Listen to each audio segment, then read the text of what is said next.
नमस्कार, मैं स्वप्निल और आप the news launcher Uttar Pradesh Uttarakhand देख रहे हैं। एक बड़ी पुरानी कहावत है, दुश्मन का दुश्मन दोस्त होता है।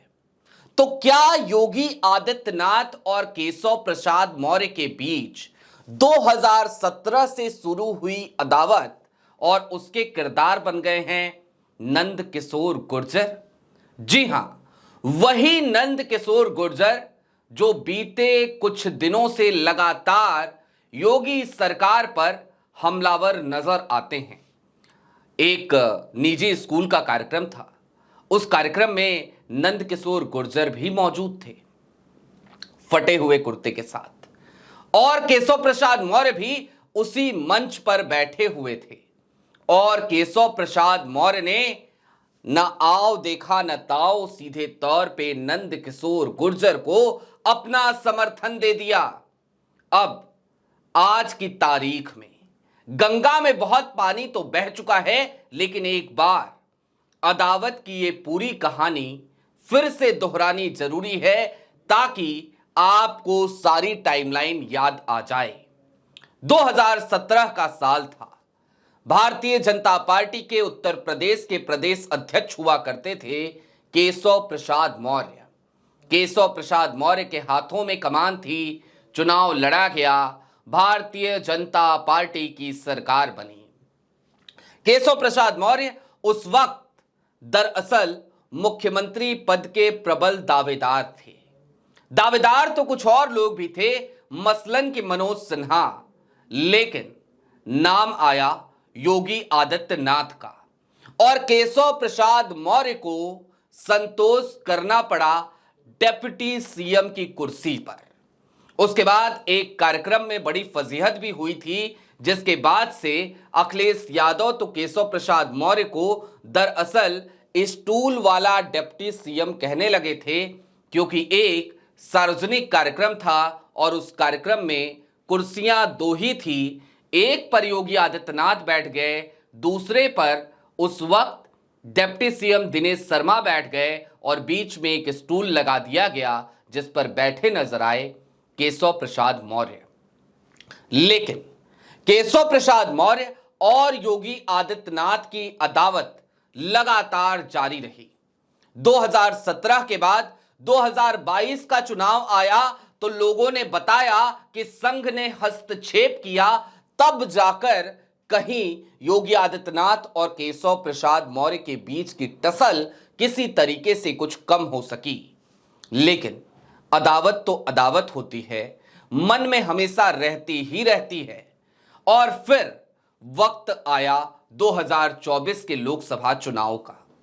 2024 के लोकसभा चुनाव में उत्तर प्रदेश में भारतीय जनता पार्टी को बहुत बुरा अनुभव हुआ।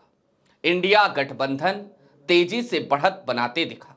और बस फिर क्या था, समीक्षा बैठकों का जब दौर जारी हुआ तो ऐसी ही एक बैठक में केशव प्रसाद मौर्य का एक बयान याद है आपको।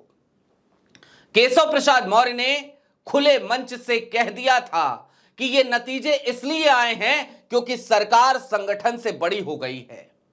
केशव प्रसाद मौर्य ने उस समय सीधे तौर पे चेता दिया और कहा कि दरअसल संगठन बड़ा होता है, सरकार बड़ी नहीं होती, लेकिन यहां सरकार बड़ी थी और इसी वजह से भारतीय जनता पार्टी की दुर्गति हुई। यानी कि कुल मिलाकर वो हमलावर दिखे योगी आदित्यनाथ पर, योगी आदित्यनाथ की कार्यशैली पर, योगी आदित्यनाथ की सरकार पर, योगी आदित्यनाथ के अधिकारियों पर।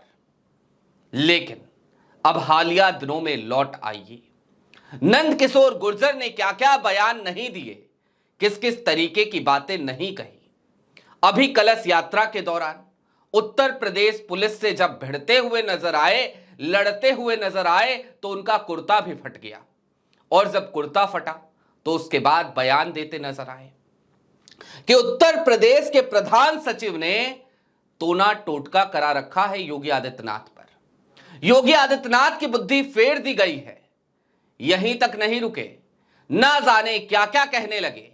बताने लगे कि उत्तर प्रदेश के तमाम अधिकारियों ने अयोध्या में जमीनों पर कब्जा कर लिया है, कुल मिलाकर नंद किशोर गुर्जर ने एक फ्रंट खोल दिया योगी आदित्यनाथ के खिलाफ, योगी जी की सरकार के खिलाफ, उत्तर प्रदेश सरकार के खिलाफ। लेकिन इन सब के दरमियान भारतीय जनता पार्टी उसने एक एक्शन लिया, एक नोटिस थमाया। यह नोटिस थमाया गया नंद किशोर गुर्जर को, और इस पे दस्तखत किसी और के नहीं बल्कि भारतीय जनता पार्टी के प्रदेश अध्यक्ष भूपेंद्र चौधरी के थे। भूपेंद्र चौधरी ने कारण बताओ नोटिस जारी किया और नंद किशोर गुर्जर से कहा कि 7 दिनों के भीतर जवाब चाहिए।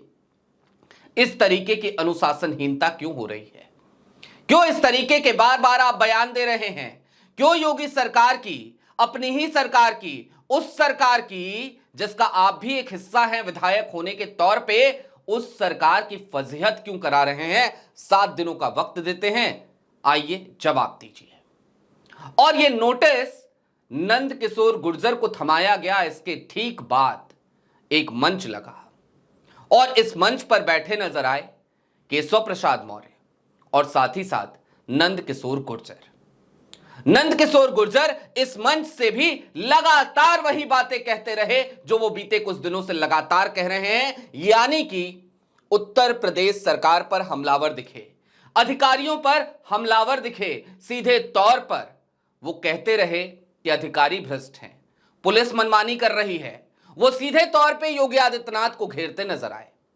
फिर बारी आई केशव प्रसाद मौर्य के बोलने की, और केशव प्रसाद मौर्य ने दो टुक कह दिया कि हम नंद किशोर गुर्जर के साथ खड़े हैं। और यहीं सिर्फ तो बहुत सारे समीकरण बनते और बिगड़ते हैं। आपको याद होगा, आपको पता भी चला होगा, गोपा मऊ के विधायक है श्याम प्रकाश, उन्होंने भी अभी अभी बयान दिया, कह दिया कि केशव प्रसाद मौर्य सिर्फ मौर्य समाज के नेता नहीं हैं, पूरे प्रदेश के नेता हैं, इनको तो मुख्यमंत्री होना चाहिए। बाद में उन्होंने यह भी कहा कि मेरे बयान को गलत तरीके से लिया गया, दरअसल मैं तो यह कहना चाहता था कि मोदी जी के बाद योगी जी पहुंच जाएं दिल्ली, और जब बाबा जी दिल्ली जाएंगे तो लखनऊ में कौन बैठेगा, लखनऊ में बैठकर सरकार कौन चलाएगा। तो मैं तो यह कहना चाह रहा था कि योगी प्रधानमंत्री बन जाएं और केशव प्रसाद मौर्य बन जाएं उत्तर प्रदेश के मुख्यमंत्री। और इन तमाम बयानों के मद्देनजर जब केशव प्रसाद मौर्य को नंद किशोर गुर्जर के साथ खड़ा देखा गया, जब केशव प्रसाद मौर्य के पुराने बयानों को याद किया गया, जब अदावत की इस पूरी कहानी को एक बार फिर से रिकॉल करके उसका एनालिसिस, उसका विश्लेषण किया गया, तो फिर समझ में आया कि दरअसल आग तो है, चिंगारी है, कहीं दबी है, सुलग रही है। आग में कब बदल जाए इसका कोई अंदाजा नहीं लगा सकता। यानी कि कुल मिलाकर अब सवाल सियासी पंडित ये उठाने लगे हैं कि कहीं ऐसा तो नहीं जो कुछ भी हो रहा है दिल्ली दरबार से हो रहा है, और कहीं ऐसा तो नहीं कि योगी आदित्यनाथ को भी ये समझ में आने लगा है। क्योंकि योगी आदित्यनाथ बीते दिनों जब दिल्ली आए थे तो एक निजी टीवी के कार्यक्रम में यहां तक बयान दे दिया था कि मैं तो चाहता हूं कि अब धीरे धीरे गोरखपुर की तरफ जाऊं काम करते करते। और अभी हालिया दिनों में फिर बयान दे दिया कि अयोध्या के लिए यदि मुख्यमंत्री की कुर्सी भी छोड़नी पड़े, यदि रामलला के लिए मुख्यमंत्री की कुर्सी भी छोड़नी पड़े तो उससे भी गुरेज नहीं करूंगा। अब इस टसल को जब डिकोड कीजिए तो उसका मायना, उसके मायने यही निकलते हैं कि भारतीय जनता पार्टी में all is not well, there is a fight, there is a quarrel. और इसका नतीजा क्या निकलेगा, इसके नतायज क्या निकलेंगे, वो तो भविष्य के गर्भ में है। बहरहाल हंगामा तो मचा है, बवाल तो कट रहा है। जो कुछ भी होगा अपडेट करते रहेंगे। चलते चलते बस इतनी सी अपील, चैनल पे नए हो तो सब्सक्राइब करते हुए जाइएगा। देखते रहिए the news launcher Uttar Pradesh Uttarakhand. शुक्रिया।